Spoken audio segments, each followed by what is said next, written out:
लाडकी बहीण योजनेची ई-के-वाय-सी करण्यासाठी जर वेबसाईटवरती जाता तर तुम्हाला एका गोष्टीची काळजी घेणे अत्यावश्यक आहे।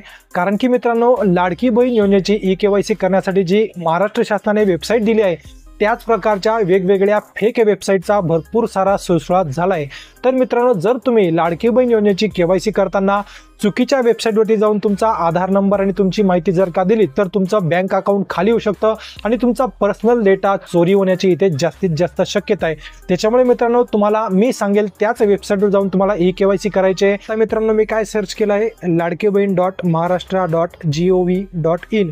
त्याच्यामुळे मित्रांनो, सगळ्यात पहिली जी वेबसाईट आहे ती वेबसाईट आहे आपल्या लाडक्या बहीण योजनेची के-वाय-सी करण्यासाठीची गव्हर्नमेंटची म्हणजेच महाराष्ट्र सरकारची वेबसाईट।